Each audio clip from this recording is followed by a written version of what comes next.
You're really comfortable there, aren't you? Very. Your heartbeat is calmer than you are. I'm trying my best. What does choosing me mean? It means I trust you with my heart. Why me?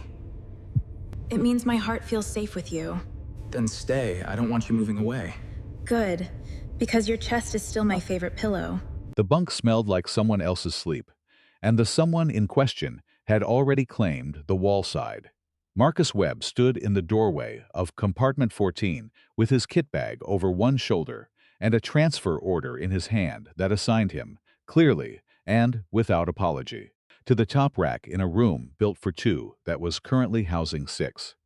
The UNS Meridian had taken a 40-millimeter rail round through its port crew section 3 weeks prior, and the resulting cascade of reassignments had apparently concluded that a staff sergeant's preference for sleeping in a straight line was a secondary consideration to keeping the manifest balanced. He looked at the bunk. The small occupant of the lower rack looked back at him from behind eyes that were roughly twice the diameter Marcus considered standard, the color of old honey in failing light, and entirely without apology. "That one is yours," she said, and pointed up. Her voice carried something beneath it, a very faint harmonic below the spoken words, like the resonant note a cello string leaves in the air after the bow is lifted. Marcus filed it under things he'd address later and stepped fully into the compartment. The other 4 racks were occupied by bodies in various states of sleep, none of whom appeared interested in the transfer of territorial rights happening in their corner of the room. "And you know that, because," he said, "because he was too tired to skip straight to acceptance. Because you are carrying exactly 1 kit bag. Your rank markings indicate enlisted rather than officer. And the 3 commissioned personnel in this compartment have already claimed the more ergonomically advantageous positions. The only unoccupied rack is that one." She pointed up back in time, patient as a mathematician repeating a self-evident proof. Logic. Marcus looked at her for a moment, veil, based on the bone structure finely built, high-cheeked, with a quality of physical precision that made most of their movements look slightly deliberate, as if each one had been selected from a catalog of possible movements and chosen for efficiency. Her skin held a faint iridescence that was only visible when the corridor light caught her from the right angle, a shimmer somewhere between silver and amber that came and went too quickly to stare at directly. She had her hair pulled back in some arrangement he couldn't fully parse, and she was wrapped in a thermal blanket that covered her up to the collarbone. Despite the blanket, she was shivering slightly, the fine, continuous shiver of someone who has been cold long enough to accept it as a background condition of existence. The meridian ran at 14 degrees Celsius through its occupied sections, because fuel cost money and warmth was a luxury the coalition allocated selectively. Marcus had long since stopped noticing it. He set down his kit bag, climbed the ladder, and lay on a mattress that was approximately the width of a sincere intention and smelled faintly of recycled air and institutional laundry.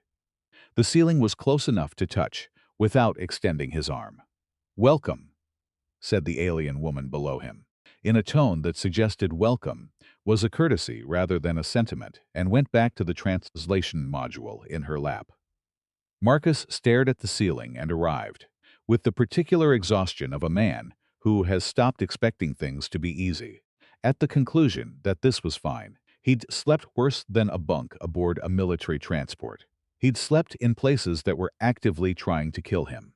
A small alien who used formal logic as a greeting was not, by any reasonable measure, a problem. He was asleep in under 7 minutes. She tapped on the underside of his mattress at 0300. The tap was small and deliberate, 2 fingers in a specific pattern, and Marcus went from full sleep to sitting upright in the time it took his nervous system to register the difference between ambient ship noise and intentional contact. 12 years of service had calibrated him. For exactly this, he sat up, registered the compartment low light, 5 other breathing patterns, no threat indicators, and looked over the edge of the bunk.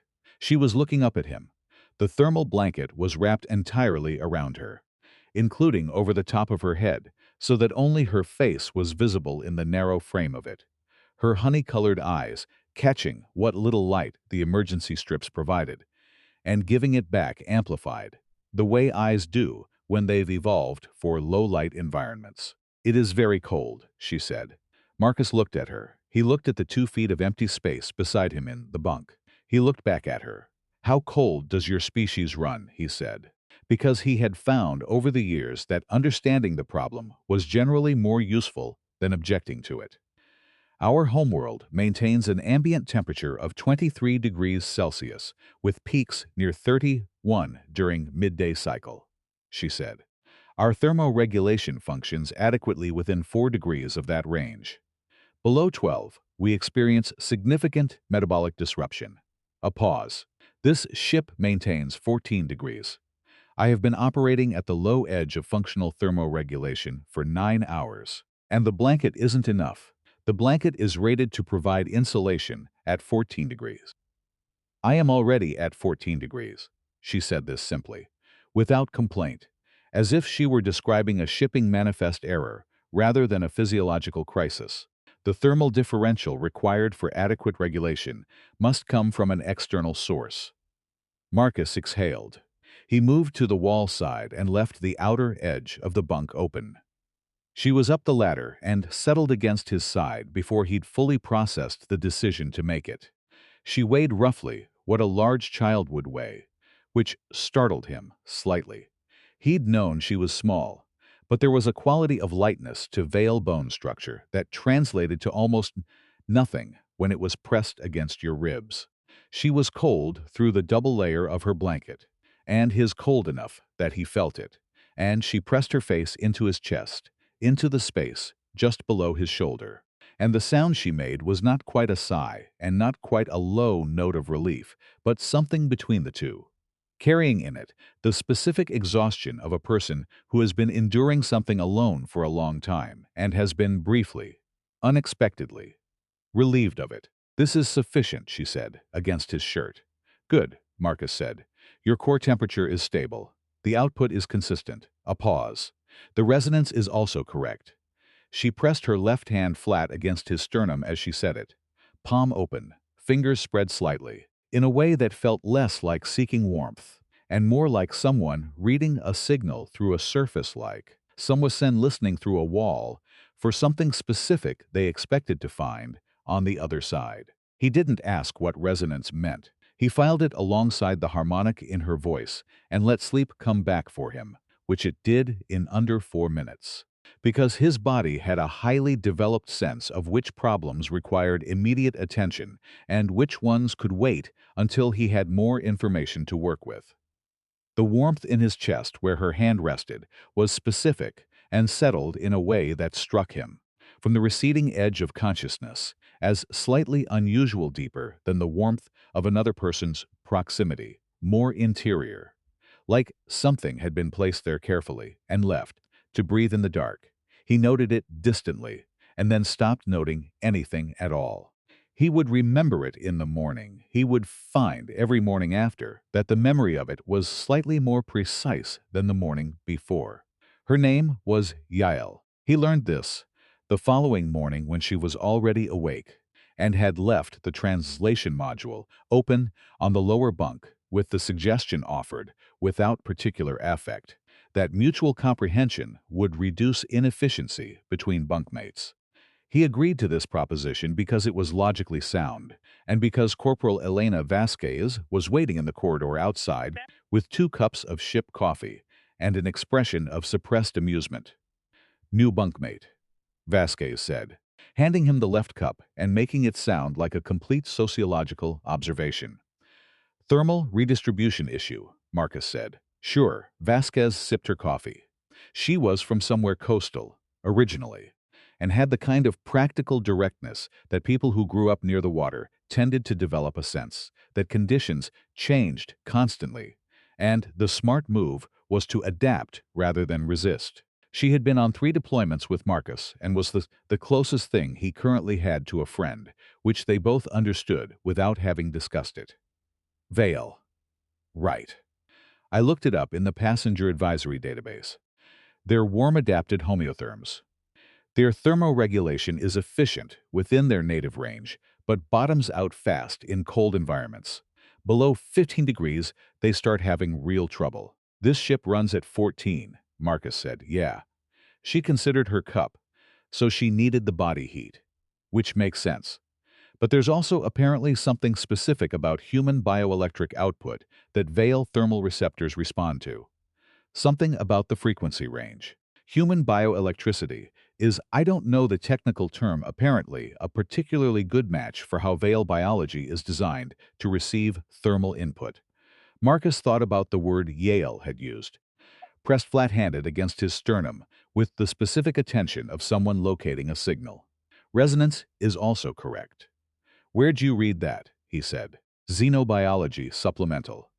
It's in the passenger interaction advisories in the ship's database. Vasquez looked at him steadily over the rim of her cup. You should read those. He told her he would. He meant it. He did not immediately do it. The Galactic Registry Bureau agents came aboard at waypoint Sigma 7, while the Meridian was docked for refueling, 3 days into the journey. There were 3 of them administrative staff in the pale gray of the Bureau's official uniform. The lead was Drev, and Marcus recognized the species by the height, the angular economy of the facial structure, and the quality of the eyes, which were the color of a sky that had been drained of weather. Not cold, precisely, but categorically without the particular property that makes eyes appear interested in the world they're looking at. The Galactic Registry Bureau maintained legal audit authority aboard any registered vessel in transit, and it was an authority they exercised with the confidence of an institution that had been exercising it for roughly 2,000 years. Marcus was assigned to manifest duty in the cargo bay while the ship was docked, which gave him a tablet and a secondary supply manifest, and a clear line of sight to the GRB team, working through the primary manifest with the Meridian's operations officer. He watched them the way he watched most things in unfamiliar situations, which was without appearing to watch at all. The lead agent moved through the crew and personnel sections with professional efficiency. The cargo manifest he covered at approximately the same pace. When he reached the refugee and unregistered species passenger section, his pace decreased by perhaps 5%. A reduction so small that a person not specifically measuring it would not notice it at all. He paused on one entry. The pause lasted less than 2 seconds. His expression registered nothing. Before Marcus had finished counting the second tier of supply crates, the lead agent had sent a compressed signal burst from his personal communications unit. Tight bandwidth. Narrow band. Encrypted. Marcus only knew it had gone out because he'd been watching for it. Watching, the way the agent's eyes had moved to the unit for one fraction of a second before the screen dimmed again, and because 12 years in environments where understanding the communications landscape was the difference between walking out and being carried out, had given him reflexes he no longer needed to consciously deploy. He finished counting the second tier. He started on the third. He said nothing. He found Yael on the observation deck before the dinner rotation, pressed against the viewport with her knees pulled to her chest and her hands tucked under her arms. The thermal blanket was wrapped around her shoulders again.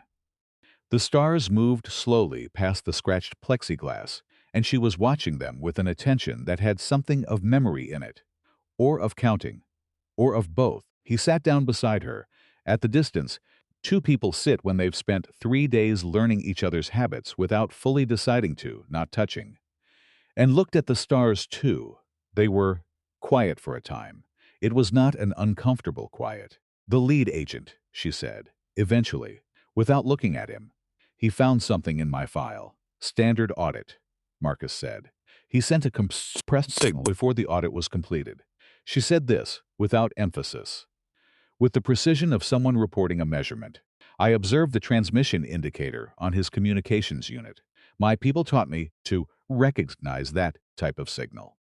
They taught me what it means when someone finds what they were looking for and needs to report it before completing the official process. Marcus said nothing for a moment. He watched the stars wheel. "What are you carrying?" he asked. He wasn't sure why he asked it. Perhaps because he'd been thinking, since the previous night, about the way her hand had rested against his sternum with that specific, listening quality, not seeking warmth, but finding something she'd been looking for. Yale turned to look at him. In the observation deck's dim light, the iridescence in her skin was more visible than in compartment 14's functional lighting, as a soft shift of silver and copper that moved when she moved, like light seen through shallow water. "Before I answer that," Fi said, "I want to ask you something." "Go ahead," he said. "Your service record includes a formal insubordination notation, approximately 2 years ago, against an otherwise clean file." She said it with the directness of someone who sees no reason to approach a subject from an indirect angle when the direct one is available. "What was the order you refused to follow?" Marcus was quiet for longer than he'd expected to be. "I wasn't given an order I refused," he said. "Finally, I was given an order I followed. Hold a position. Strategic value." The rationale was sound on paper. The situation changed faster than the order accounted for. "I held it anyway." He looked at the stars. "3 of my people died because I chose the order over what was actually in front of me.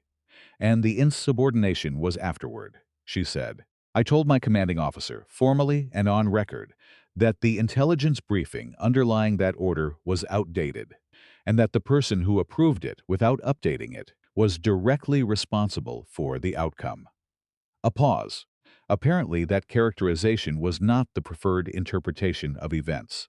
"So, you follow orders," she said. "I follow good orders," he said. She turned this over for a moment, in the way she examined things that mattered. "Not quickly, and not casually. The last census my people completed," she said then, "recorded 236,411 living Vael. That was 4 years ago." She looked at the stars. "I have not encountered another living Vael in 26 months. I carry what remains. Everything my people were, their history, their science, their art, their language, their names encoded in the living tissue of my nervous system. I am the last bearer." She paused. "I am also the last piece of evidence that someone with considerable institutional power had a reason to ensure my people disappeared. The agent who flagged my file was looking for me specifically because the Bureau has been tracking the remaining bearers for 3 years. And I am the last one whose file is still open." Marcus heard the specific weight of what she wasn't saying. "The others," he said. "What does a closed file mean?" The pause was very small, and in it, he understood. "They close the files," she said. "When there is nothing more to track." They sat on the observation deck for another 10 minutes after that, not talking, while the stars moved at their ancient, indifferent pace past the scratched plexiglass of a transport vessel that smelled of recycled air and institutional laundry, and was carrying in compartment 14 the last surviving memory of 236,000 people. The notification from the Galactic Registry Bureau appeared in Marcus's administrative queue at 2100, flagged yellow. Standard format, requesting confirmation of continued presence and cooperative status for passenger 4,417 Yale, Vale refugee class. He sat in the crew mess with the notification on his tablet and a cup of coffee that had gone cold, and he looked at it for a long time. He thought about 236,411. He thought about the precision of that number, and about the fact that she had given it to him without pause, which meant she had been keeping it alive in herself for 26 months, the way you keep something alive when it's the only record of its kind, carefully, and all the time, and because there is no one else to do it. He thought about the lead agent's 2-second pause over her file and the compressed signal and the quality of attention the agent had given to that single entry out of hundreds. He thought about Kerrigan Station and about the specific shape of what it felt like to look at a decision in your rear view and understand what you chose when you chose the easy thing. The notification had a 2-minute completion time. The form was standard. The yellow flag would resolve to green, and the matter would transfer to bureau jurisdiction, which was where procedure said it belonged, which was where 12 years of service told him to send it. Marcus submitted the form at 21:14. He confirmed her cooperative status. He went to bed. He lay awake for a long time, looking at the ceiling. The spot on his chest where her hand had rested was warm, in a way that was distinct from simple body heat. Something more interior, more persistent, like a specific frequency, had been established there and was continuing quietly without his input. He noticed it. He had no explanation for it. He fell asleep and did not dream.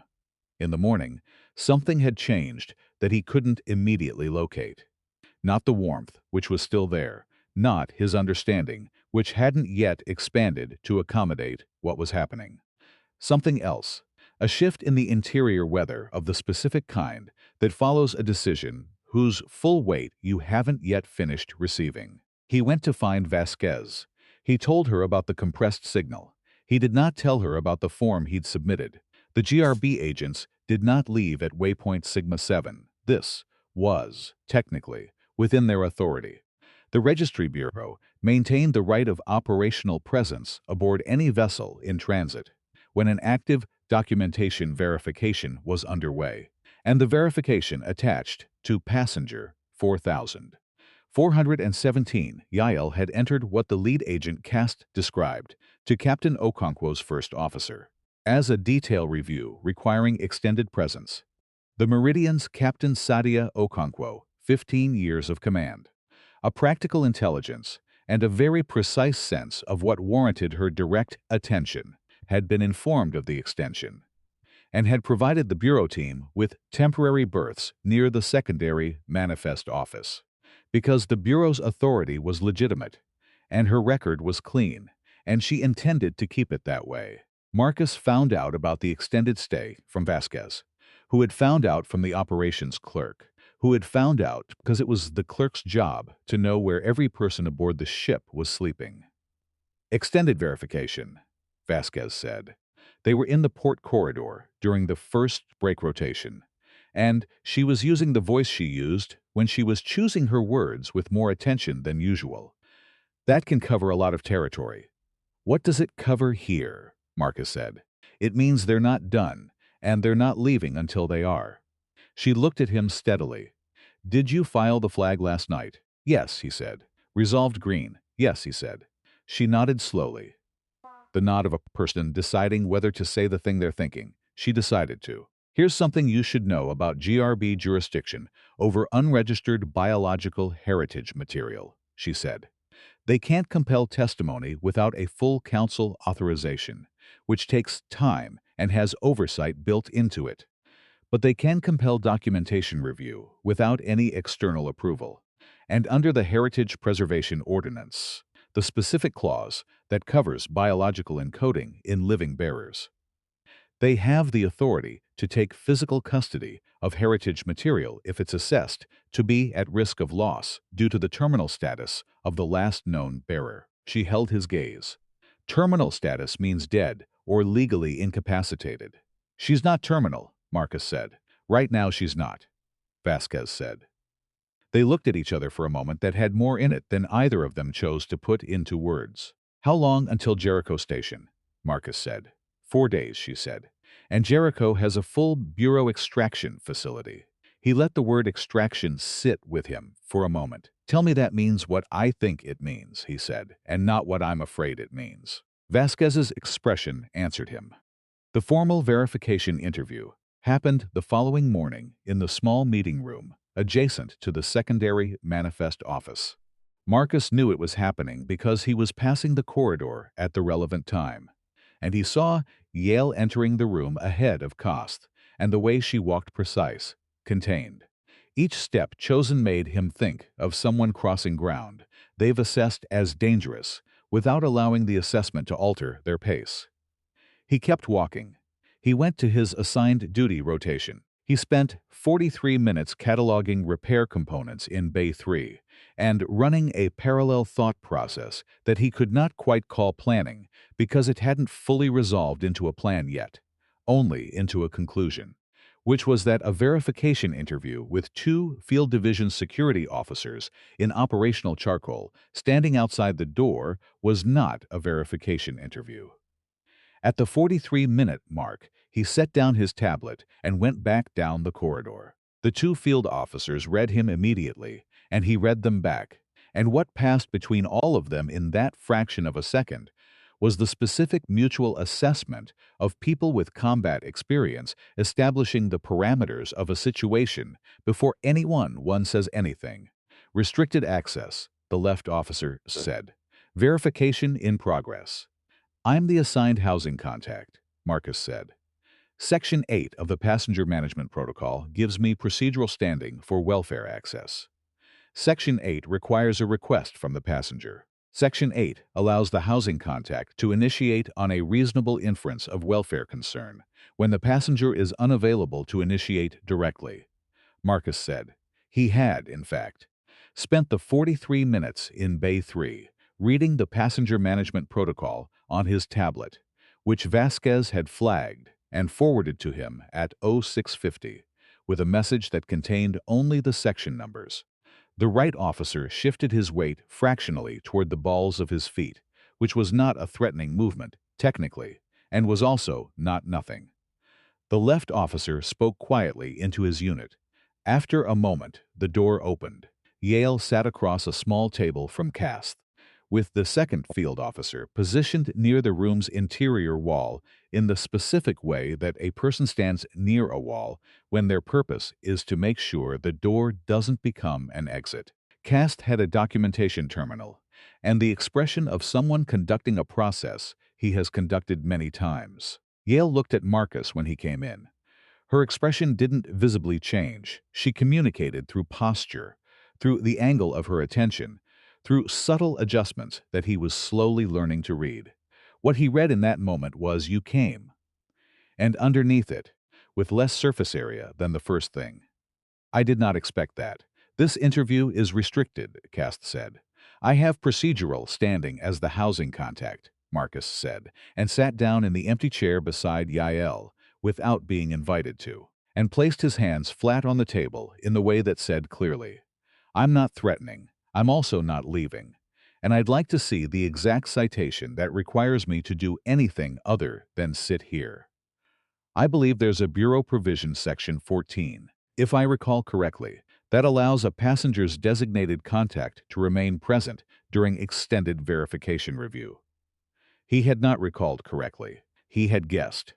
But he had also spent enough time dealing with bureaucratic authority structures to know that asserting a supporting clause with confidence was frequently enough to cause a pause while the other party determined whether you were right.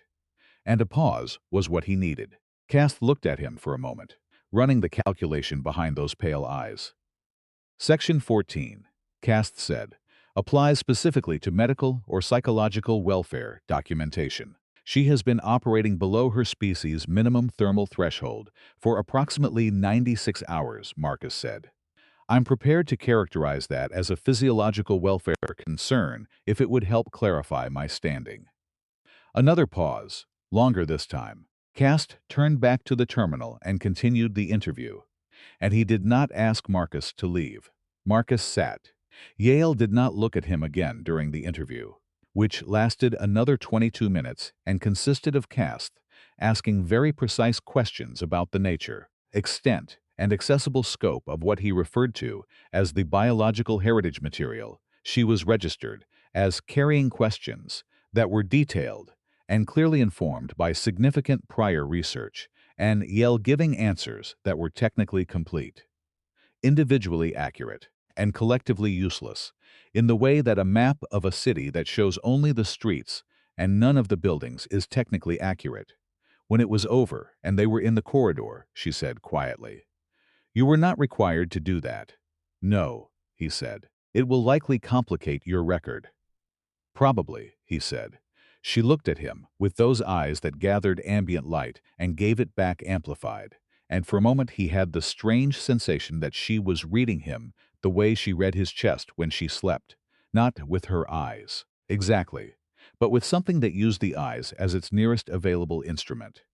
Why? She said. He thought about it honestly before he answered. Because there were two field officers in operational gear outside the door of a documentation interview, he said. That's not documentation. She was quiet then. You are the first person in 26 months who has noticed the difference between what something is called and what it is. They walked back to compartment 14 without speaking further, and that night she slept against his side again. And when she pressed her face into his chest, the sound she made was slightly different from the nights before. Not less exhausted, but less isolated in its exhaustion, as if the exhaustion now had a context to exist in rather than a void. He lay awake for a while after she'd fallen asleep. The warmth in his chest, where her hand rested, was settling deeper every night. Or perhaps he was simply noticing it more completely. He couldn't determine which. He had a dream he wouldn't fully recover in the morning. Something red and very tall, moving in wind that didn't have the right sound. Warm light from an angle he didn't recognize as any sun he'd ever worked under. And beneath it all, a sound he could feel in his sternum more than hear with his ears. Too low for his normal audio range, but precisely within the range of whatever the warmth in his chest was doing. Low and continuous and alive. He woke at 04:30 with his heartbeat elevated and an absolute certainty that he had been somewhere real, combined with the specific frustration of not being able to bring it back into language. He told himself it was stress. He had two GRB field officers living on his transport, and a woman sleeping against his side who was the last of her people and carrying all of them. His brain processing that sideways into dreams was not a remarkable development. He did not mention the dream to Yale at breakfast. He almost mentioned it at lunch when she was at the far end of the mess table with her translation module, and she looked up when he sat down and said, "Without preamble, you look tired," and he said, "Difficult night," and she said, "I know," in a tone that made him set down his coffee. "How do you know?" he said. She looked at him for a moment, and then at the module, and then back up. The decision she was making was visible in the quality of her stillness, the particular stillness of someone determining how complete an answer to give. When the resonance shifts, she said carefully, "I can sense it. The frequency changes when you are restless." "I notice." "The resonance," he said. "You've used the word before. It is the closest available translation. What does it actually mean?" "Inveil." She was quiet for a moment in the specifics of someone working through a true answer rather than a convenient one. "There is a process my people developed across many generations for preserving knowledge in a medium that cannot be lost, the way physical media can be lost," she said. "A living medium. Our biology evolved alongside this process. We generate what your scientists call a bioelectric field, and within that field, at a specific frequency, we encode information that becomes part of the living electrical pattern of a compatible host, not stored inside them. The way you store data in a device, carried, the way a river carries what it runs over. Both the river and what it carries are real at the same time, in the same place." Marcus looked at her across the mess table. "Compatible," he said. "Yes," she said. "What species are compatible?" She looked at him with an expression that was still and honest, and waited with something she wasn't ready to say yet. "That," she said, "is a longer conversation, and I am not yet certain we have the time for longer conversations." She went back to the module. He finished his coffee. They sat together in the mess until their separate rotations called them, and neither of them said anything further, and, in the quiet between them, Marcus was aware, as he was aware of it every hour now, of the warmth in his chest that was specific and settled and belonged to a frequency he still didn't have a word for. The Meridian entered the communications dead zone at 1700 that day, standard navigational transit procedure.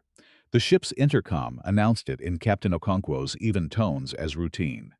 The GRB agents were still aboard. They had already been aboard for 2 days past waypoint Sigma 7.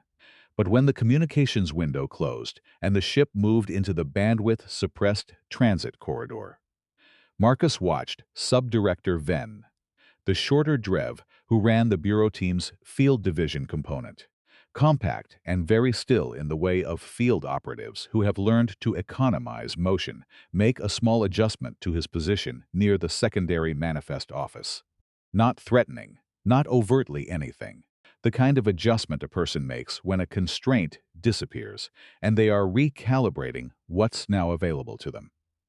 Marcus went and found Vasquez before the dinner rotation. Dead zone, he said. How long? 40 hours minimum, she said. Possibly 50. The gradient in this corridor is deep.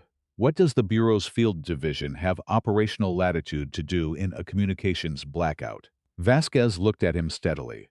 Under emergency heritage preservation protocols, if they can argue the case for imminent risk of material loss from the bearer, full operational latitude. She paused. Sarge, what are you planning? He thought about what he was planning, and whether calling it a plan was accurate, or whether it was still just a direction. Not sure yet, he said. Keep your kit accessible. She looked at him for one more moment with the look of someone reading not what you're saying, but what's underneath it. And then she said, all right. And that was the end of it, that night. The dream came back longer. He was in the red place again. And this time he could walk through it, tall structures that were not quite trees, the red quality of the light belonging to the things themselves rather than to any external illumination, warm in a way that reached past the skin into something more interior. The sound was there, low and continuous, and now he could feel it vibrating in his sternum as clearly as he could feel his own heartbeat vibrating alongside his heartbeat, matching it. Or perhaps his heartbeat was matching it. The direction unclear, he walked, and he knew things he should not have known. The name of the plant in Vial, which was something he felt rather than heard, a word that was also a sensation. The specific quality of the light in the third hour after dawn. The way the sound changed when the warm wind came, layered into harmonics that built on each other the way complex music builds. Each layer adding meaning rather than volume.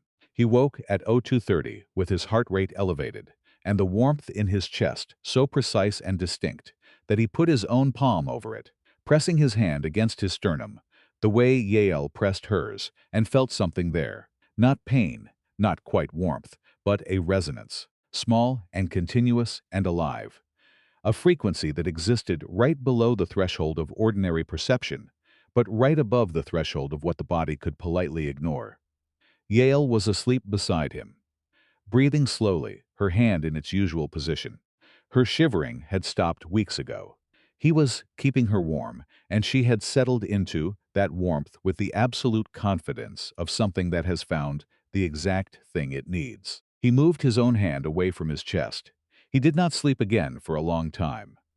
In the morning, he went to the medical bay during the unoccupied hour before first formation and asked the duty AI for a standard bioelectric baseline scan, which was within his rights as a service member. The scan came back normal across all 42 parameters that the standard military bioelectric assessment measured. He looked at the results for several minutes. He thought about how many parameters might exist that a standard military bioelectric assessment wasn't designed to measure. He folded the results. He went to formation. He said nothing about the scan to anyone. He told Yael about the dreams that evening, in the observation deck, where they had come by unspoken mutual agreement to have the conversations that needed saying. He told her about the red forest. He told her about the sound. He told her about the warmth in his sternum that had woken him up, and about pressing his own hand there and finding something. She listened without interruption. She looked at the stars. When he finished, she was quiet for a long moment. I should have warned you, she said. The weight of those words. He let them settle.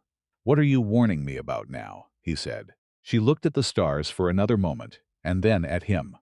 What I carry cannot exist in a medium that is dying, she said. It requires a living host. Our encoding process is not a transfer. A transfer implies that the information leaves one place and arrives in another. What my people developed works differently. You have a word for what happens when two objects vibrate at the same frequency, and one causes the other to begin vibrating without direct contact. Sympathetic resonance. I know what resonance is, Marcus said. Then you understand that it is not a movement. The information does not travel. It begins to exist in both places simultaneously, because both places are expressing the same fundamental frequency. She looked at him, with the full weight of what she was about to say visible in her eyes, before she said it. Human bioelectricity operates at a base frequency that is uniquely compatible with Veil covenant encoding. We have known this for a long time. Centuries. It is documented in the covenant itself. A pause. The encoding process that happened when I pressed my hand to your chest, it was not something I chose to initiate. My body recognized compatible resonance and responded to it the way a bearing responds to a magnet, or the way a stringed instrument responds to its own frequency when it is played in the same room. I am sorry. I should have explained before it began. And now, Marcus said, now a significant portion of the covenant exists in both of us, she said. It cannot be separated from you by any process that leaves you intact. He sat with that. The Bureau, he said, when they come for you. If they extract the encoding from my nervous system, she said, the extraction process destroys the substrate. The covenant material is not preserved. It is ended. That is the intention. She looked at the stars, the previous bearers, the closed files, all of them, Marcus said. All of them, she said. He looked at the viewport for a long moment. The dead zone pressed against the hull in silence. 40 hours of isolation in which the normal constraints had quietly shifted. There's a High Council session, he said. Arroyo Hub, 48 hours. If the Covenant gets formally presented there, it becomes protected testimony under the Council's founding charter, she said. The Bureau cannot touch it, or the bearer, once the testimony is on record. She looked at him. That is where I have been trying to go. That is why CAST sent the compressed signal at waypoint Sigma 7. They knew they were losing time. 40 hours of dead zone, Marcus said. Then communications back. Then we're on approach to Jericho Station and their facility. Yes, she said. He looked at her.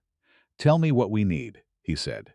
She looked at him for a moment, the specific look of someone who has been alone for a very long time and is deciding whether to stop being alone. A route to Arroyo Hub that doesn't go through Jericho, she said, and for you to still be willing when we get there.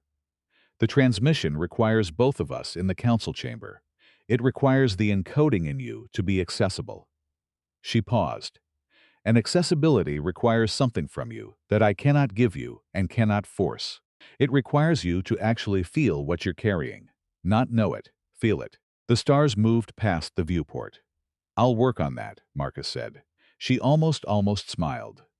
It was the nearest thing to a smile he'd seen on her face in 3 weeks of sharing a compartment, and it lasted exactly long enough for him to notice it before it was gone. They came at 0100, not CAST. Not the pale gray of the administrative division. The field division came, 4 of them in the darker operational charcoal, moving through the crew section with the coordinated silence of people who have executed variations of this operation before and have learned that speed before alarm is the primary technical requirement for its success. Marcus knew they were coming, approximately 90 seconds before they arrived. He knew because he had spent 40 hours watching Ven, and Ven competent, efficient. Careful had, nonetheless developed a pattern in how he moved through the ship, a circuit of the crew section at roughly 18-hour intervals, stopping at each junction point for almost exactly 40 seconds. Marcus had timed it 3 times. It had been consistent to within a margin that told him the consistency wasn't accidental, but trained. At 0111 that night, Ven's circuit did not happen. The absence of a predictable pattern, where a predictable pattern had been established, was, to Marcus, a very specific kind of information. He was awake and dressed, and had his sidearm at his hip, when the sound of 4 sets of boots moving in coordinated silence reached the compartment corridor at 0114. He put his hand on Yael's shoulder.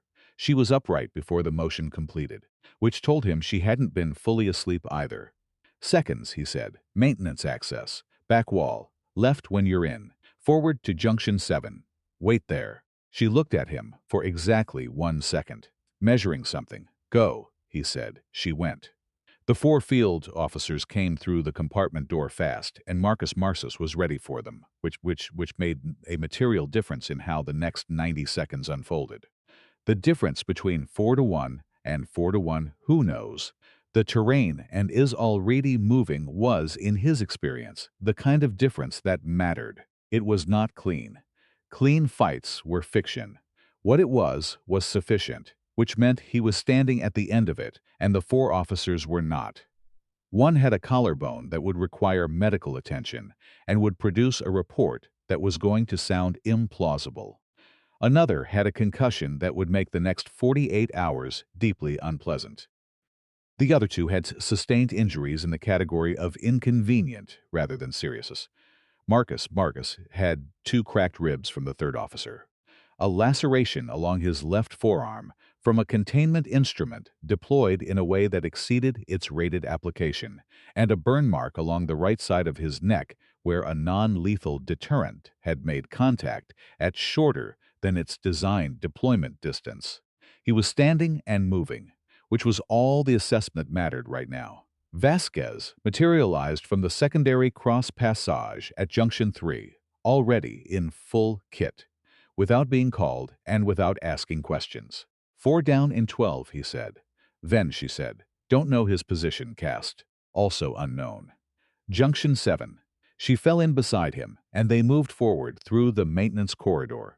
And she did not ask him what they were doing, because she had already decided what she was doing, which was the same thing he was. Yale was at Junction 7, pressed against the conduit wall, with her hands still at her sides, and her eyes tracking both directions of the corridor in the systematic way of someone for whom assessing exits had become as automatic as breathing. When Marcus came around the corner, she let out a breath that was barely audible and entirely real. "You are injured," she said, looking at the arm and the neck. "Functional," he said. "We have a limited window before the ship's internal security is notified and responds. We need to get to the captain. She needs to know everything before she makes decision, and she needs to make it before Cast and Ven regroup." "The captain," Yale said. "You think she'll help?" "I think she looked at an incident report this morning that included 2 of her crew members being assessed for injuries from Bureau Field Division operational tools," Marcus said. "And she's been chewing on it for 8 hours. I think if I give her the full picture and a clear option, she'll make the right call." Yale looked at him. "All right," she said. "The captain." They moved. Ven found them at the cross-junction 2 corridors from the bridge access. He came from the forward angle, which was the cut Marcus would have taken in his position, and he moved with the specific economy of a field operative who has trained for exactly this kind of recovery scenario.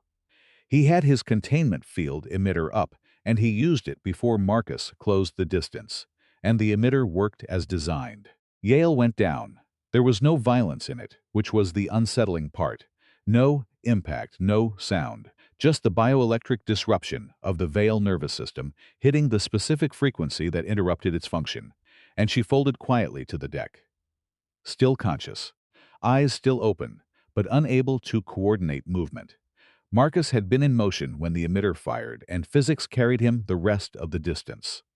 What followed was brief and resolved in his favor, though not without cost. He had a new bruise developing across his left ribs on top of the existing cracked ones, and Ven had the emitter skittering across the deck, and Marcus's forearm pinning him against the conduit with the specific pressure of someone who is not interested in negotiation. "Call off the operation," Marcus said. "This is authorized heritage retrieval under the Heritage Preservation Ordinance," Ven said, in the clipped tone of a man who knows his legal footing and is calculating whether it's sufficient. "You are obstructing Bureau field operations. That carries serious legal consequences. Call off the operation," Marcus said again. He did not modify his tone. He didn't need to. The second field officer had come around from the cross passage and had his emitter up, and his angle on Marcus was good. But his angle on Marcus from behind Yale was good. And Marcus had positioned himself that way deliberately, and the officer did the math and didn't fire. "You have no legal authority here," Ven said. "None." I have a sergeant's authority over the welfare of coalition-registered passengers aboard a coalition vessel, Marcus said. And I have a captain who is going to want a very detailed explanation for why her ship's maintenance corridor is currently occupied by this conversation. Your call on how you want that explanation to go. Ven ran the math. It was the same math Marcus had seen Cast and the corridor officer run, and it came out to the same answer. The cost of forcing this exceeded the cost of waiting. Ven stopped moving.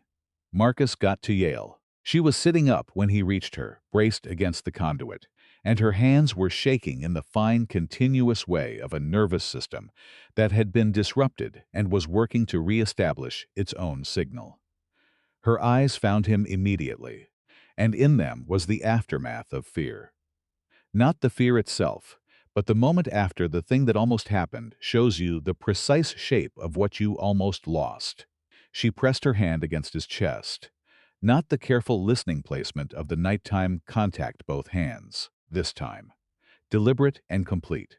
Pressed flat against his sternum, with a urgency that had nothing measured about it. He felt the warmth move through him instantly. Deeper than warmth. Reaching something he still didn't have accurate language for. And then everything opened. That was the word he would come back to in the moment and in every reconstruction he would ever attempt. Opened. Not in him, or not only in him, in both of them, the way a resonant cavity opens when the right frequency enters it. And through the opening came 236,000 lives at once. Not as information, not as language, as presence, as the full, accumulated weight of a people, their color and their music and their arguments, and their grief and their love and their dying, the texture of what it had meant to be Vale across their entire recorded history, all of it settling into him the way a river settles into the bed that was shaped for it. And the warmth was not warmth anymore, but something vast and specific and completely real, something he did not have a category for and did not need one. He understood what he was carrying. He had been carrying it for weeks. He had been carrying it since the first night she pressed her hand against his sternum in the dark of compartment 14, and said the resonance is also correct. He had been carrying it without knowing, and now he knew. And the knowledge did not feel like an intrusion. It felt like finally reading the label on a weight you've been holding long enough to have adapted to it. All of them, he said. It was barely a sound. All of them, Yale said. Her voice was steadier than he would have expected. Her eyes were very bright. Captain Okonkwo listened to Marcus's full account without interrupting, which was her method-complete intake. Then response. No wasted motion. She looked at his forearm and the burn, and she looked at Yael, still slightly unsteady from the emitter disruption. She looked at the injury log her first officer had been compiling in real time as situation reports came in from the ship's security team. When Marcus finished, she was quiet for a moment. "What you're telling me," she said, "is that a Bureau field team conducted an unauthorized operation against a registered passenger under my jurisdiction without notifying me, without notifying you, and without any emergency authorization that I was shown," Marcus said, "and that this passenger is the last surviving member of her species and is carrying the entirety of her people's cultural and genetic record." "Yes," Yale said. Okonkwo looked at her for a moment then. "The High Council session at Arroyo Hub. How long does the testimony window stay open once a formal emergency witness petition is filed?" Yael looked at her with a new quality of attention. "The filing triggers a 48-hour hold on the relevant session agenda item. Once the petition is filed, I have 48 hours to appear in person and transmit. We have a communications dead zone for the next 36 hours, Okonkwo said. After that, we're on approach to Jericho Station, which is where the Bureau's extraction facility is located. She said this without editorial, as a simple arrangement of facts. Arroyo Hub is 6 hours past Jericho on our current heading. Yes, Marcus said. Okonkwo looked at them both for a long moment. I have the authority, she said, as captain of this vessel, to file a welfare and safety deviation and alter our route in response to documented crew and passenger welfare concerns. I also have the authority to restrict Bureau Field Division operational access aboard my ship on crew safety grounds, which I am doing now. Effective immediately. Pending formal review. She straightened. I also have the formal incident documentation of an unauthorized field operation against a registered passenger under my care, which I am attaching to a route deviation filing that cites passenger welfare as its basis. That filing will trigger review of your command decisions, Marcus said. Yes, she said, and I have 12 years of documentation on my side, plus an injury log that is going to be very difficult to explain away. She looked at him steadily. I've read your service record, Staff Sergeant, Kerrigan Station. I know what kind of decision put that notation there. And I know what kind of decision you're trying not to make twice. She moved to the navigation console. Go get some rest. We'll be at Arroyo Hub in approximately 30 hours. That night, for the first time, Yale did not press her hand to his chest when she slept. He noticed the absence before he understood it. She slept against his side as she always had, cold, finding warmth, the natural arrangement that had developed between them. But her hand rested on the bunk surface rather than on his sternum. He understood. The transfer was complete. There was nothing more to do. What she had been doing for weeks consciously in the end, he knew now, deliberately and with intention, was done. He was carrying what she had needed him to carry. She was resting. He lay awake with the full understanding of that, with the complete, unhidden reality of what was warm and alive in his chest. 236,000 people who had loved their Red Forest world, and their low music and their accumulated centuries of living. A people who had trusted one survivor to find the one species in the galaxy whose nervous system was built, by mathematics he didn't fully understand and didn't need to be a compatible home. He thought about 3 names from Kerrigan Station. Recited in the order their tags had come to him. He thought about Yale's voice the first night. That sound that was not quite a sigh and not quite a note of relief, but somewhere between, exhausted and alone and briefly, unexpectedly, not outside, the dead zone pressed against the hull. Inside, he lay with a warmth in his chest that was 236,000 lives, quiet and present, vibrating at the exact frequency of something that had been waiting for him without knowing he existed. He was all right with that. He realized, with a specific surprise that had his own particular shape, more than all right with it. Director Orvith arrived at Waypoint Kessler 4, which was one day from Jericho Station. He came on a Bureau Executive Transport, a narrow, fast vessel in administrative white, the class built for senior officials who need to move between sensitive jurisdictions quickly without the trappings of an official state visit. The transport docked with the Meridian without prior communication to the ship's command, which was within the senior directorate's authority under active operational conditions, and Captain Okonkwo accepted the docking with the professional composure of a person who had already filed her deviation paperwork and was prepared for exactly this kind of escalation. Marcus was in the cargo bay on the captain's instruction when Orvith came aboard. He'd studied the director's bureau profile 3 days ago, when Vasquez had first named the GRB's specific involvement in Vael classification, and the profile matched the physical reality closely. Tall, even for a Drev, with an economy of movement that suggested someone who had learned a long time ago that every unnecessary action was a form of waste.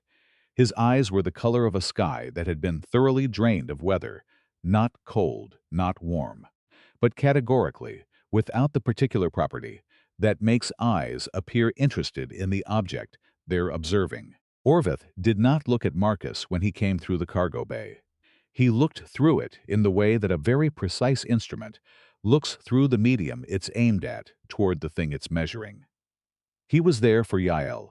Everything else was intermediate. Captain Okonkwo arranged the meeting in the ship's small conference room, with herself and her first officer and Marcus present alongside Orvith and the single aide who accompanied him. Yael sat at the table's end with her hands in her lap and the specific quality of stillness she wore when stillness was a tool.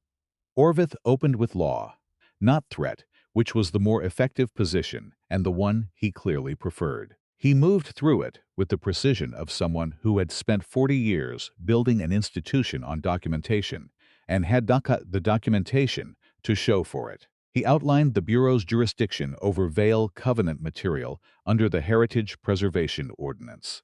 He described the timeline of Yale's classification as the last known bearer.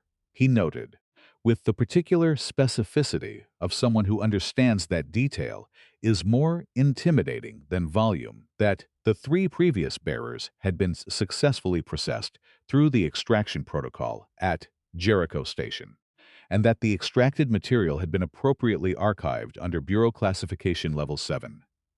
Archived. Marcus noted that word. He held it. This extraction, Captain Okonkwo said, when Orvith reached the Jericho component. What does it involve for the bearer? The neural encoding is extracted from the bearer's cognitive substrate and transferred to Bureau Standard Archival Medium, Orvith said, where it is maintained against deterioration or loss. The bearer survives the procedure, Okonkwo said. The pause was very small. A person not listening for it would not have registered it. The extraction is a medically supervised process, Orvith said. That's not what I asked, Okonkwo said. Orvith looked at her with the expression of a person who has been asked a question he considers beneath the appropriate level of discussion. The cognitive substrate experiences disruption during the extraction process to a degree that is incompatible with continued neurological function, he said. The bearer does not survive the procedure. The covenant encoding is preserved in archival form. The conference room was quiet for a moment. She dies, Marcus said. The Bezer's biological function ceases as a consequence of the extraction, Orvith said. The covenant material is preserved. You kill her, Marcus said, and you call it preservation. The alternative, Orvith said, with the patience of someone explaining a self-evident position to people he considers categorically less rational than himself, is that the covenant encoding continues to exist in an uncontrolled living medium that cannot be secured, that can be presented before political bodies, in contexts the Bureau has not authorized, and that contains historical material whose unrestricted disclosure would generate significant instability in the current galactic political framework. He set his hands flat on the table. 236,000 Vale lives were lost. That loss is documented and filed. What the covenant encoding contains is a detailed account of decisions made by founding members of the current council, decisions made 400 years ago, under conditions that no longer apply, that would, if presented in open session, be used to argue for the dissolution of treaties that have maintained galactic peace for those 400 years. I am asking you to do the mathematics. The mathematics, Marcus said, starts with 236,000 people. Weighted against 400 years of stability, Orvith said, and the projected cost in lives if that stability fractures. Weighted by you? Marcus said. Decided by you. On behalf of an institution that benefits from the current framework staying exactly as it is. By the Bureau. Orvith said, which is the appropriate authority for heritage classification decisions. The phrase settled into the room with the particular quality of a statement that has been rehearsed enough times to stop meaning anything to the person saying it while meaning everything to the people hearing it. Captain Okonkwo said, Director, I have a formal incident report for an unauthorized field operation conducted aboard my vessel against a registered passenger without my knowledge, authorization, or any emergency justification I was shown. The operation was conducted under established Bureau emergency protocols, Orvith said, against a registered passenger on a coalition military vessel. Okonkwo said, I would like the specific legal citation for the clause that authorizes that action aboard a ship under my command. Orvith looked at her. He looked at Marcus. He looked, finally, at Yale, who had not said a single word since the meeting began. There is a practical resolution available, he said. Transfer of the bearer to Bureau custody. Voluntary cooperation with the extraction protocol at Jericho Station. In exchange, I will ensure that no formal charges are filed against Captain Okonkwo, Corporal Vasquez, or Staff Sergeant Webb for obstruction of Bureau operations which, I want to be clear, currently applies to all three. Silence. No, Yale said, the first word she had spoken in the room. Orvith looked at her. The covenant is not yours, she said, in exactly the tone she had used to tell Marcus that the top bunk was his precise, entirely certain, without performance.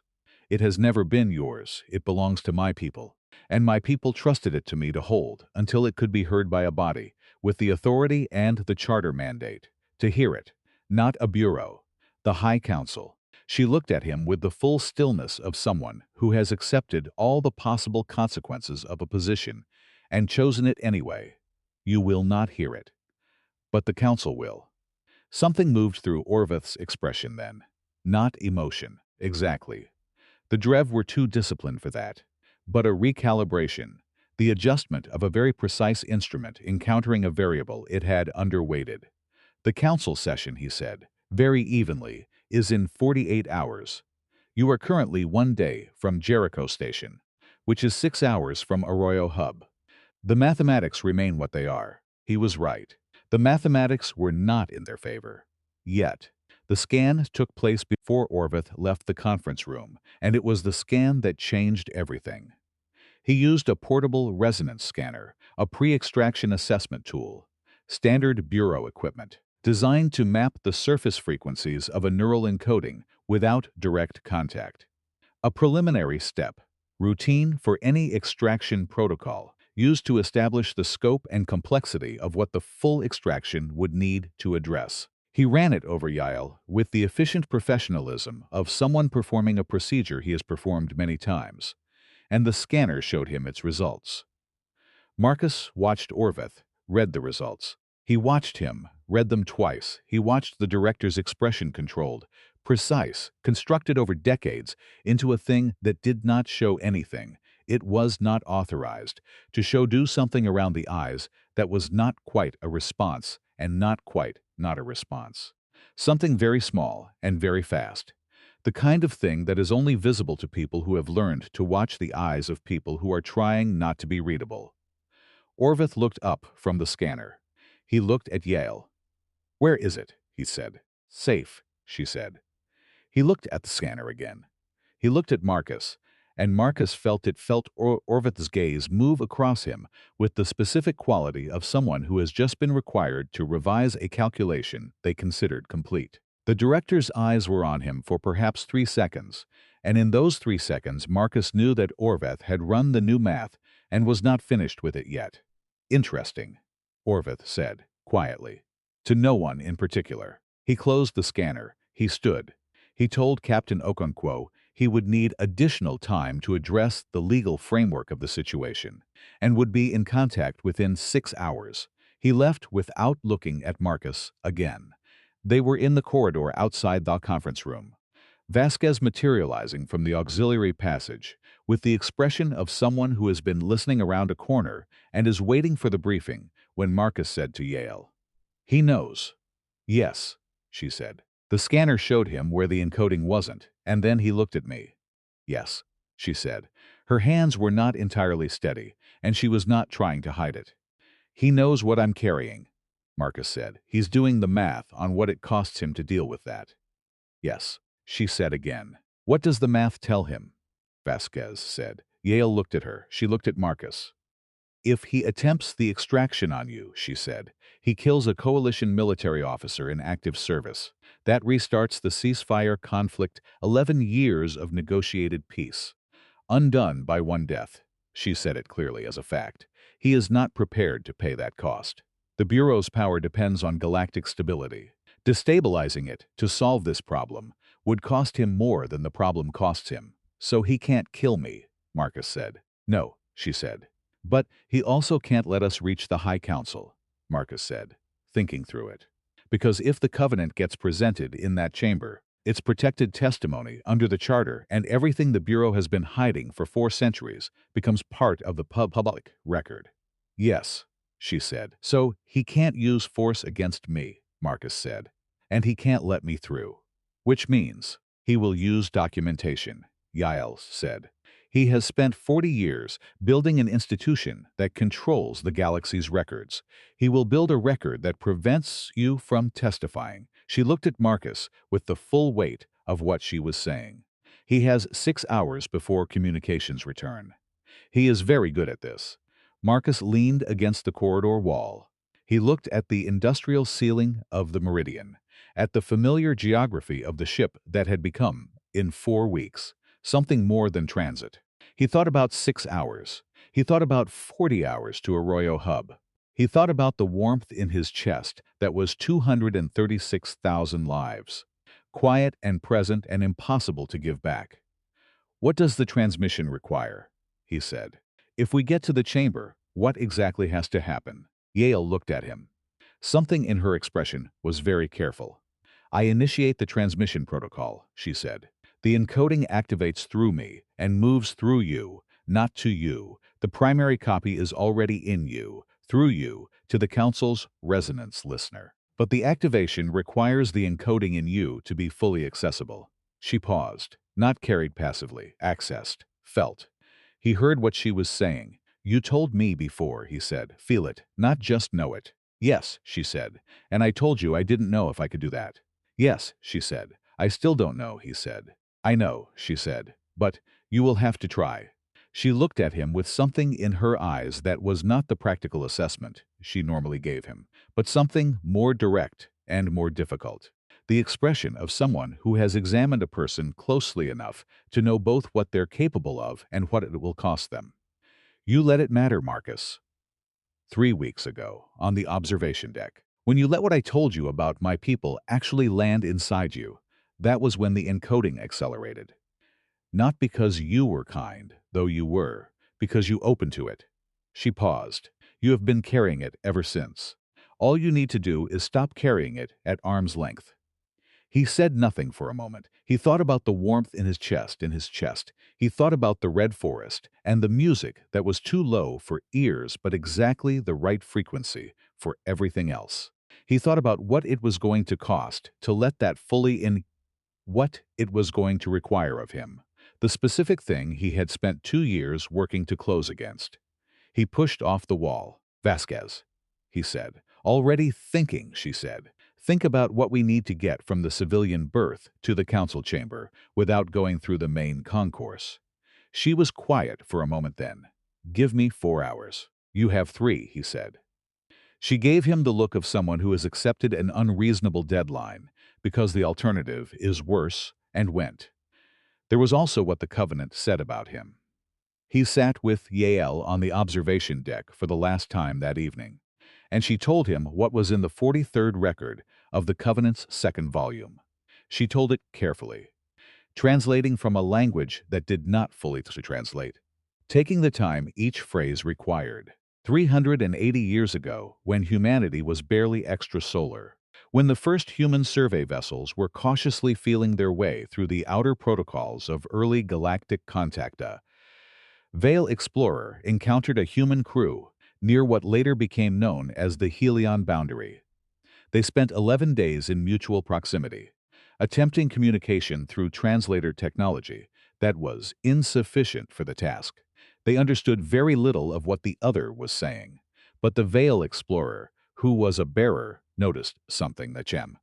In the proximity of the human crew, her encoding resonance activated in a way it had never activated before. Her body was doing what Yael's body had done, with Marcus recognizing compatible resonance and responding to it. Instinctively, the way a homing signal responds to its receiver frequency. She went back to her people. She reported. They studied it for years. What they found was this: human bioelectric architecture, specifically the pattern of frequencies generated by the connection between the human limbic system and the nervous system. The biological substrate of what humans called emotion was precisely compatible with Vale encoding frequencies. Not partly compatible, not theoretically compatible. Compatible in the way a key is compatible with the lock it was made for, perfectly and completely and in every relevant dimension. But Vale and humans didn't evolve together, Marcus said. We were on opposite ends of the galaxy. Yes, she said. The Covenant scientists spent 40 years studying it. The conclusion was that the compatibility was not evolutionary, but mathematical. The physics of living nervous systems operating at sufficient complexity, at sufficient emotional dimensionality, converge on a small set of base frequencies, regardless of the biology that produced them or the evolutionary pressures that shaped it. Your species arrived at those frequencies from a completely different direction than mine, across completely different history, through completely different experience. She looked at him. The researchers called it the convergence principle, the idea that consciousness itself, not human consciousness, not veil consciousness, but the fundamental property that both are expressions of tends toward the same frequencies. That what we built in our encoding technology was not a veil invention, but a reflection of something true about how minds work. The stars moved outside the viewport. So when you said the veil knew, Marcus said, when you said it was in the covenant itself, the 43rd record states, explicitly she said that when the day came that the veil needed their legacy preserved beyond the reach of those who would destroy it, they should seek a human, not any host, a human, because humans had arrived through their own particular path at exactly the frequency the covenant needed. She held his gaze. My body did not act on instinct without direction. The direction was in the covenant. My body followed it because I am the last bearer, and you were there, and you were the right frequency, and you were willing. He sat with that for a long time. He sat with the specific weight of being chosen by 380 years of hope, by a people who had not known him specifically, but had known that someone like him would exist. They planned this, he said. They hoped for it, she said, with care. Not the same thing. They could not have known you.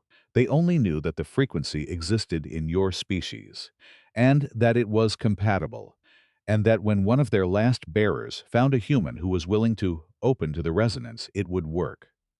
She looked at him. You had every reason to close against it. Your history gave you every reason. I thought I had, he said. I know, she said. I felt the moment when you stopped. He looked at her. The observation deck, he said. The first time I asked what you were carrying. Yes, she said. You let it matter. That was enough. They sat together on the observation deck for a while longer, and neither of them said anything further.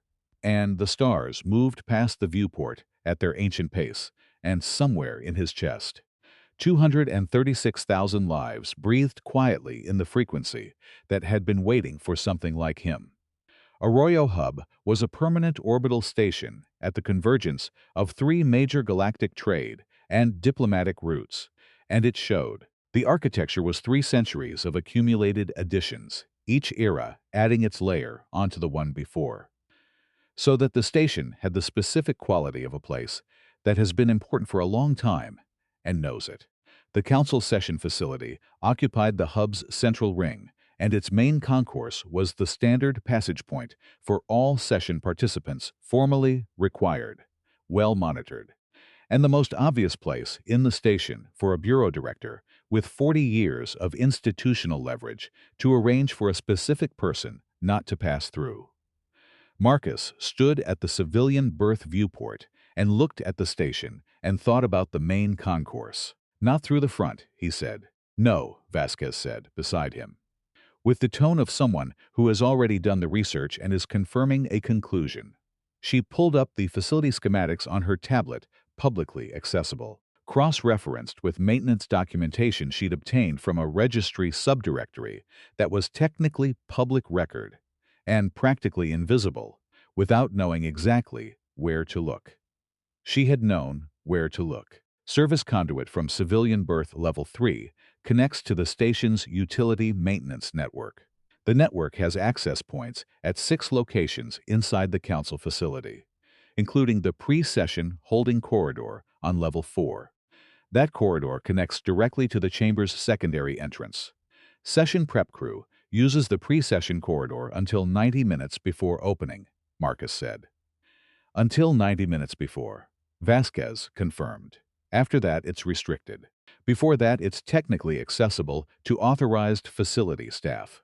We're not authorized facility staff. We're also not using the door they're watching, Vasquez said. Marcus looked at her for a moment. He thought about what was waiting for them on the main concourse Orvith's 6 hours of documentation work. The Bureau's considerable authority at a station this politically significant, possibly coalition security involvement given the formal investigation complaint. He thought about the alternative. The emergency witness petition, he said. Can it be filed remotely, before we get to the chamber? Already filed, Vasquez said. He looked at her. I filed it 3 hours ago from the Meridian's communications terminal, the minute we came out of the dead zone. It's in the Council's charter compliance queue. The 48-hour protection window started 3 hours ago. He looked at her for another moment. Vasquez, he said. You would have thought of it, she said, entirely without generosity. He almost said something. He didn't. Some things between people who know each other well don't need to be said in order to be said. Main concourse, she said. I'll be there being very loudly wrong about where you are. How long do you need? He looked at Yael, who was standing slightly behind him, listening. How long does the transmission take? He said. 6 minutes and 40 seconds, she said, if the initiation goes cleanly. 7 minutes, Marcus told Vasquez, plus getting to the chamber. 90 minutes before the session opens, she said. Go, she went. He did not watch her go, because watching her go was not something he was prepared to do in front of witnesses. The service conduit was cold and narrow, and smelled of insulation and recycled air, and Yael moved through it more easily than Marcus did, because she was small and because she had spent 26 months developing a working relationship with secondary exits. They didn't talk. He could hear his own heartbeat clearly in the confined space, and beneath it present and steady as it always was now. The resonance, the warmth, 236,000 lives, breathing alongside him. He thought about what Yael had said. Stop carrying it at arm's length. He thought about the red forest and the music he could feel, but couldn't quite hear with ears. He thought about what it would cost to hear it fully. He kept moving. The pre-session holding corridor was exactly where the schematics said it would be. Accessible from the 4th maintenance access point. Passable during the prep crew window. They've made it with 14 minutes to spare before the window closed. They were 7 minutes into those 14 when Director Orvith stepped out of the cross passage at the corridor's far end. He was already in position, which meant he had anticipated the secondary route, which meant his intelligence on the hub's facility infrastructure was better than Marcus had allowed for and worse than he needed it to be. Orvith had 2 field officers with him. One of them was Ven, who had a containment emitter at his side, and the expression of a man who was not surprised to be here and not interested in making anything of it. Orvith looked at both of them with the even composure of someone who has rehearsed the probable trajectories of a situation and is prepared for the one he's standing in. Staff Sergeant Webb, he said, you are currently under formal coalition investigation and bureau complaint. You are also in an unauthorized access area of the Arroyo Hub High Council facility. He said it without heat or emphasis. The way a person states conditions that are simply true. I am exercising my authority to detain you pending transfer to coalition custody. The session opens Marcus started. In 13 minutes, Orvith said, yes. And you will not be in it. He looked at Yael. Bearer, he said, and the word had in it the specific coldness of someone who has classified a person as a file designation for long enough that the classification has settled into their vocabulary as default. The situation remains what it has always been. Transfer to bureau custody, cooperation with the extraction protocol, and no further action against your associates. Your people's covenant will be preserved in bureau archival storage. Accessible to authorized researchers. Authorized by the Bureau, Yael said. By the Bureau.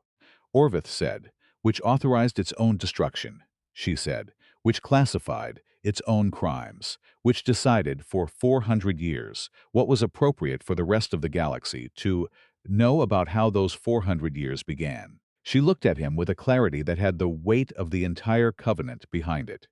You have never been the appropriate authority for this. You only had the ability to act as if you were, and no one who survived was left to say otherwise. Until now, Marcus said. Orvith looked at him. He looked at Marcus the way he had looked at the resonance scanner results in the conference room, with the specific attention of a very precise instrument that has encountered a variable it needs to fully account for. Staff Sergeant, he said, I have filed formal documentation with the Coalition Inspector General, the Bureau's legal directorate, and this facility's security office stating that you are in possession of classified heritage material obtained without authorization, that your involvement with passenger 4417 Yale constitutes an unauthorized contact with a classified Bureau asset, and that your actions throughout this transit constitute obstruction of Bureau field operations. He said this carefully, making sure each element landed. No investigative body in the coalition will accept testimony from a subject under that level of formal complaint without first completing the investigation. You have no standing to petition this council. Article 12 of the Council's founding charter, Marcus said, emergency witness status for a coalition citizen presenting material evidence relevant to a matter under the Council's direct charter authority. Filed by Corporal Elena Vasquez, UNS Meridian. 3 hours ago. Orvith was quiet for a fraction of a second. Article 12, he said, has not been invoked in 240 years. It only needs to work once, Marcus said. Orvith looked at him for one more moment. Then he nodded, very slightly, to Ven. The emitter hit Marcus in the chest. He went down. 40 seconds. That was how long his nervous system took to re-establish function after the disruption 40 seconds in which he was on the deck. Conscious, unable to coordinate movement, and acutely aware that Yale was still standing, and that Orvith was moving toward her, and that Ven had stepped between them, with the specific economy of a field operative who does not waste motion. The second field officer had come around from the cross passage to cut the angle. Yale had not moved. She stood exactly where she had been standing, with her hands at her sides and her eyes on Orvith. And in the quality of her stillness there was something that was not exactly defiance and not exactly calm, but was the specific state of a person who has accepted what is coming and has decided how to meet it. Don't, Marcus said, from the deck. Still not fully coordinated. Still working on it. Orvith reached for her. What happened next happened in the 3 seconds between Marcus's nervous system reaching 80% function and Vasquez coming around the corridor corner from the main concourse direction. She was not, it turned out, on the main concourse, being loudly wrong about where they were. She had been briefly on the main concourse and had then stopped being on it, because she had apparently assessed the tactical situation and determined that the main concourse was not where she was needed. She came around the corner with the particular efficiency of someone who has been doing this for 12 years, hit Ven from his uncovered angle, and Ven went down. The second field officer did the math 2 against 1, both with combat experience, both with motivation, terrain knowledge, and nothing left to lose, and stood down. Orvith was still reaching for Yael when he registered what had changed in the corridor. He straightened. He looked at Vasquez. He looked at Ven on the floor. He looked at Marcus, who was on his feet now, and at Yael, who had not moved, and at the corridor, which had become substantially less favorable to his position than it had been 4 seconds ago.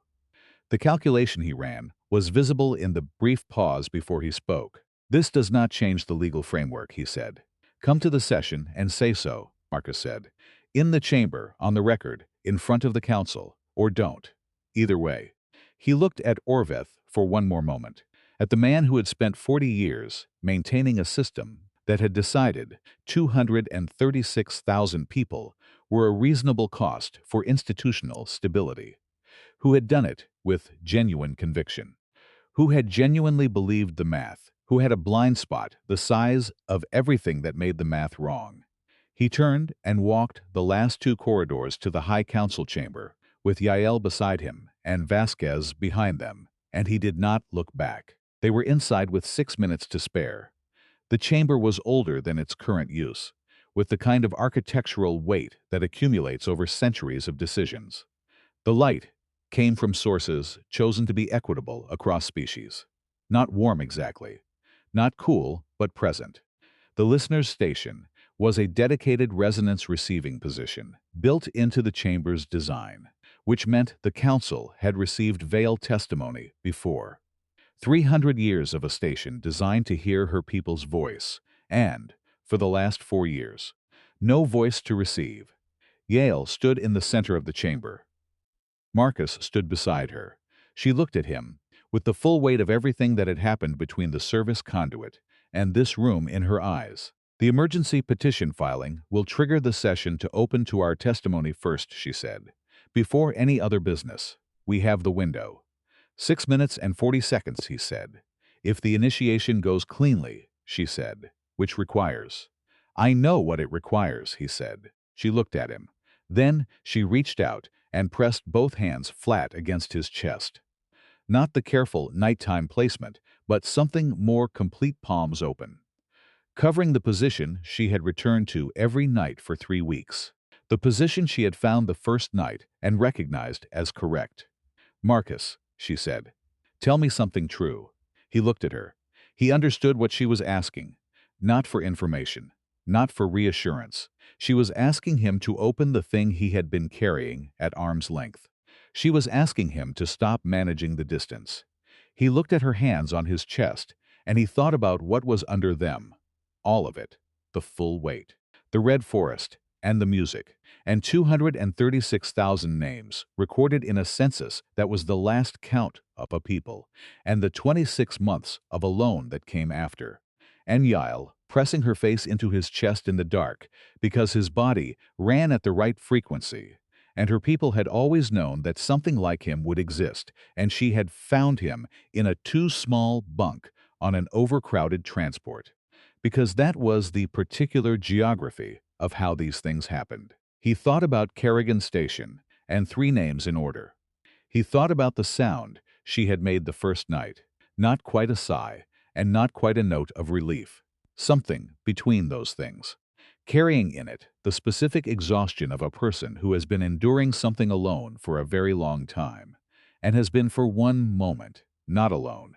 He thought about what it meant to let something matter completely, what it actually cost, what it gave back. He felt it, all of it, not the knowledge of it. He had known it for weeks, the full weight of it, unhidden, unmanaged, allowed to be exactly what it was. 236,000 lives, their completeness and their specificity and their absence.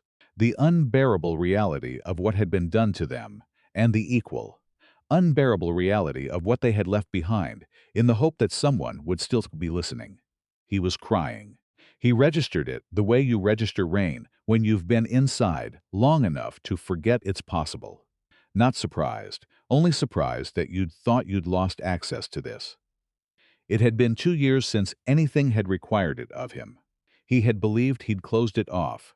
He had been wrong, apparently, by enough that it mattered. Yale's hands were warm against his chest.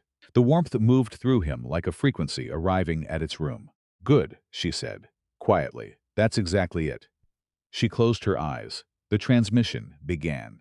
The council's listener, a Valori, species adapted for multi-frequency emotional broadcast reception, appointed to the listener's station 3 months prior, received the covenant. Marcus could not describe it from the outside, because he was not outside it. He was the medium. And in the medium, the transmission was the fullest thing he had experienced in 37 years of being a person who experienced things. It was not overwhelming. It was not painful. It was not like the things he had braced himself for. It was an opening, the word he kept returning to, had returned to since the maintenance corridor, the only accurate word he had. The river finding the bed that was shaped for it. 236,000 lives, their fullness, and their individual texture, flowing through the electrical architecture of a human man who had spent 2 years working at not letting things matter, and who had turned out at the specific moment it was necessary to still know how.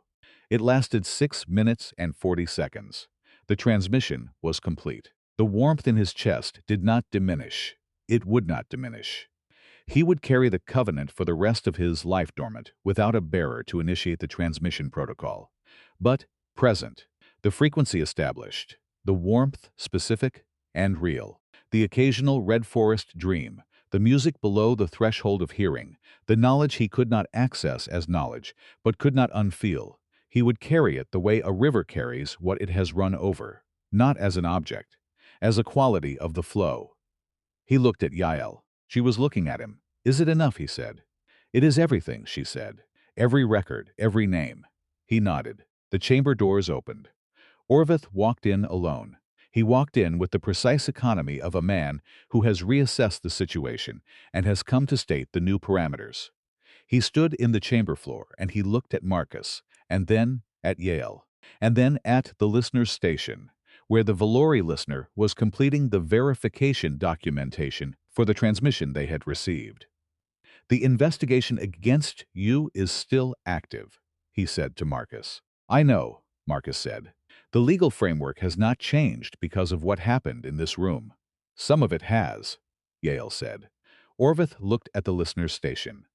He looked at the record that was now part of the Council's protected archive, time-stamped and verified under the Testimony Preservation Protocol, that the founding charter had established and that the Bureau had apparently never anticipated being invoked because it had been 240 years since anyone had tried. "The Covenant is on record," he said. "Yes," Yale said.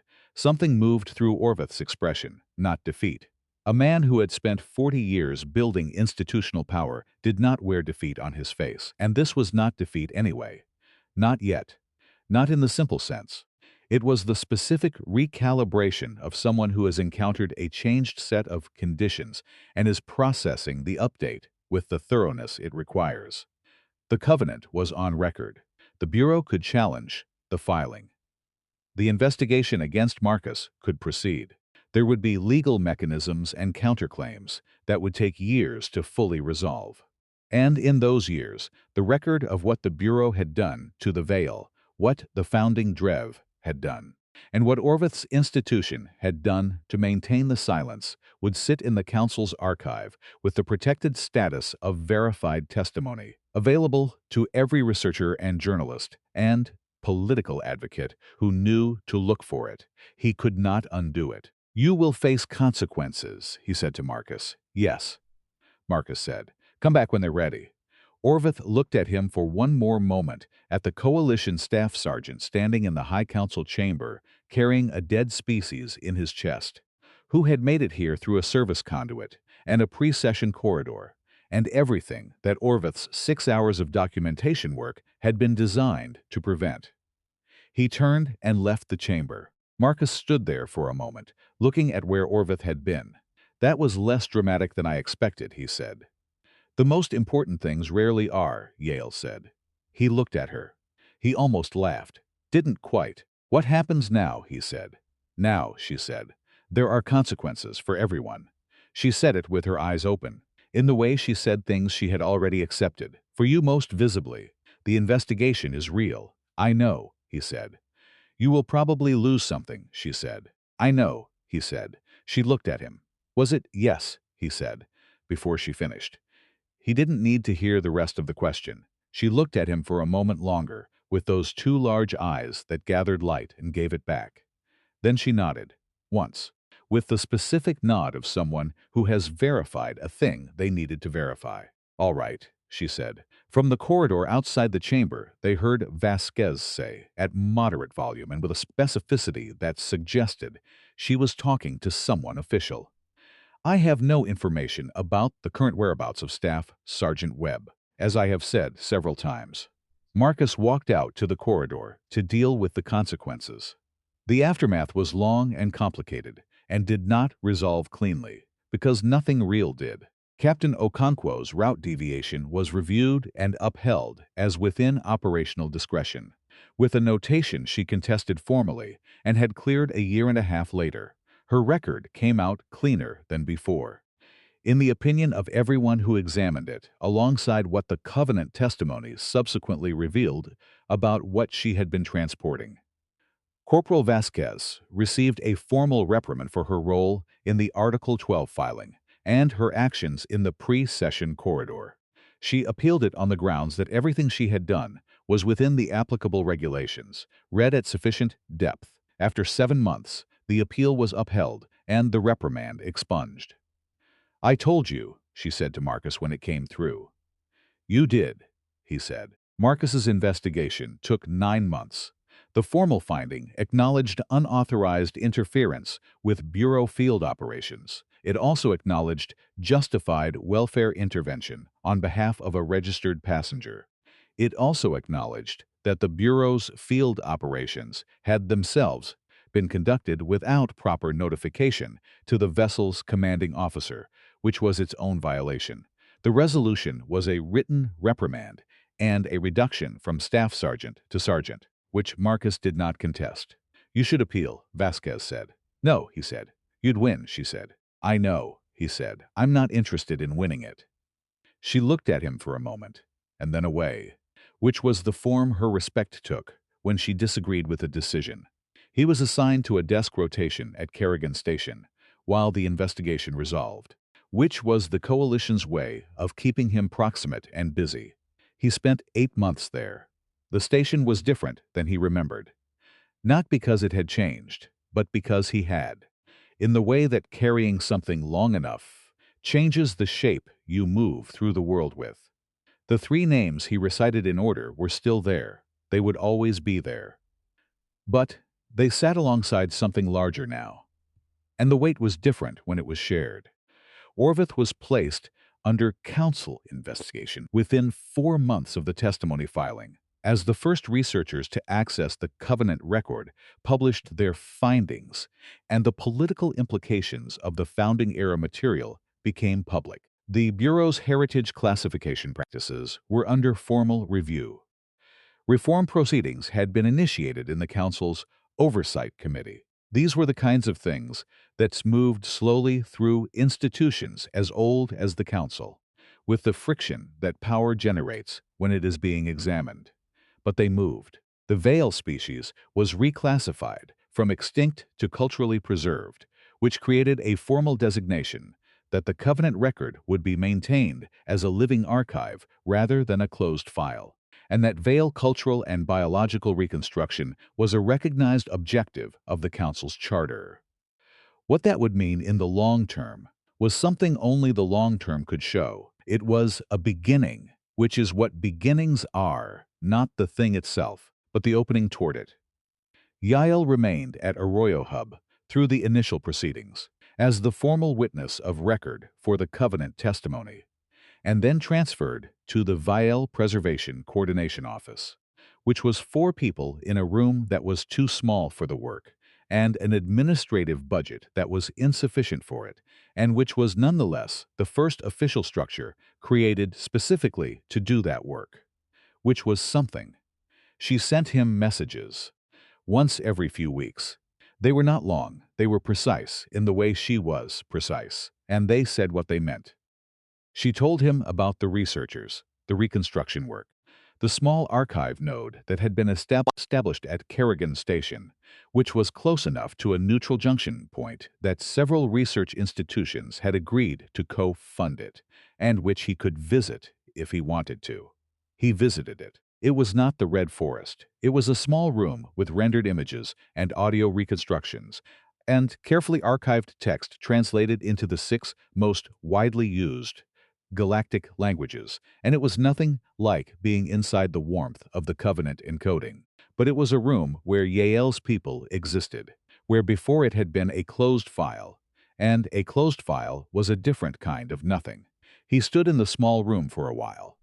He felt the warmth in his chest quieter than it had been in the months of active transfer, but present, as it would always be present.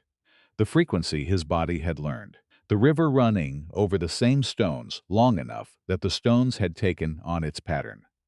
He thought about resonance, both places vibrating at the same frequency, both places real at once. He sent Yael a message that said, "The archive is good.